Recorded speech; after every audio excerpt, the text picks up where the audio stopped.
Sabe o que o STJ e o STF estão falando sobre essa metodologia? Nada! E sabe por que não estão falando nada? Porque holding familiar, no sistema que a gente implementa lá dentro do time Holding Brasil, é um sistema que ele é um fenômeno invisível na jurisprudência. Holding familiar ainda é um fenômeno invisível na jurisprudência. E veja só, eu preciso fazer uma coisa para ser honesto e íntegro aqui com você agora. Eu preciso dar aspas. Porque estas palavras não são minhas. Estas palavras, holding familiar é um fenômeno invisível, elas foram proferidas pelo desembargador Alexandre Freitas Câmara, que, caramba, eu tive a honra de presenciar, de estar no evento com esse sujeito, no lançamento da Comissão de Planejamento Patrimonial da Família da OAB da Barra da Tijuca, no Rio de Janeiro, onde ele falava exatamente isso. Cara, e por que a honra? Porque eu estudei, eu me formei com os livros de direito processual do Alexandre Câmara. Alexandre Câmara, que é um dos mais brilhantes advogados do Rio de Janeiro, que entrou para desembargador pelo quinto.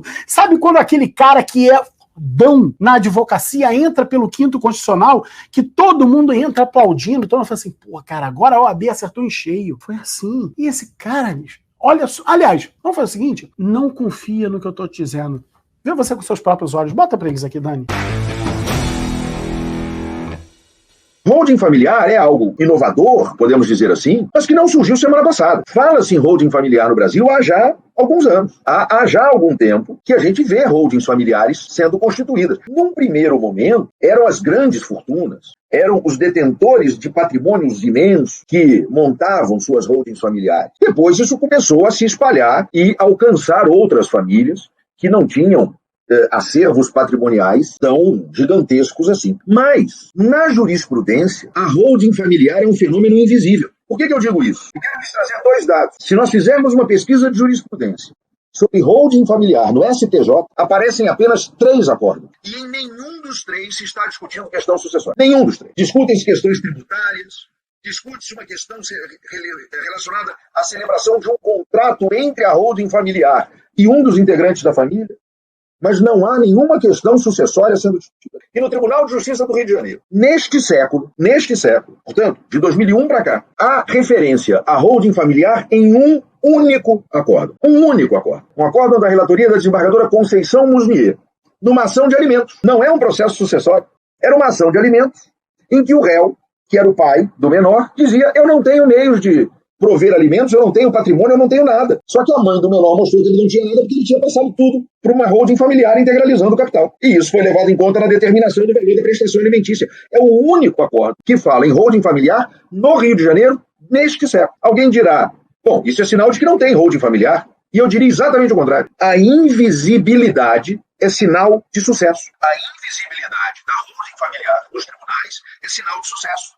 É sinal de que ela está cumprindo o seu papel. Porque se constitui a holding familiar, ela é bem feita, ela é bem constituída. O patriarca da família, chamemos assim, eu nem gosto muito dessa expressão, mas ela foi usada aqui algumas vezes, eu vou respeitar. O patriarca da família morre e não precisa de inventário, não precisa de nada, está tudo resolvido. Isso não chega de judiciário, isso não gera conflito, isso não gera decisão, isso não gera recurso, isso não gera nada. A invisibilidade de certos fenômenos é sinal de sucesso. É sinal de que esses fenômenos jurídicos têm cumprido o seu papel. E eu, então, terminaria com isso, com essa afirmação de que as holdings familiares que já foram constituídas e que levaram a sucessões que já se abriram, foram bem-sucedidas. Cumpriram o seu papel.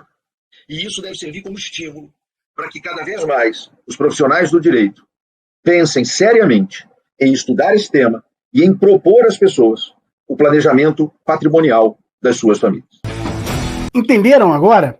Agora, percebam que essa é dessa teoria da conspiração que nós temos que fugir, porque se você não se você não puser a mão na massa, comprando esse medo que o ambiente corporativo não pega essa pilha, se você não fizer, outro vai fazer. Se você não disponibilizar esse sistema que é tão poderoso para ajudar a família brasileira e, por sua vez, fazer com que isso tenha repercussão na vida da sua família, outro vai fazer. Até que a gente passe mais 3 anos e pare de existir esse tipo de, não é bem assim, E aí vai nascer outra coisa. Eu penso que esse debate, ele é tão pequeno e até mesmo um pouco mesquinho, mas é porque ele vem da pequenez das razões para se utilizar uma holding familiar. Se você não entende a grandiosidade das razões para as quais serve uma holding familiar, a tendência é que você engula esse debate pequeno. Então a primeira coisa que a gente precisa compreender é o seguinte: por que o seu cliente desejaria ter uma holding familiar? Então qual é a resposta para isso? Meu cliente ele vai querer por uma questão de economia tributária na hora de fazer da comparação entre o inventário e a holding. Pô, legal, pode ser que sim. Mas o seu cliente, você só tem um cliente, você só lida com um perfil de pessoas. Vão ter clientes que vão estar em busca de outra coisa, ele não está nem aí para economia. Cara, o cara tem uma filha fora do casamento, tem outro filho, a mulher não se dá com não sei quem, tudo mais e tal.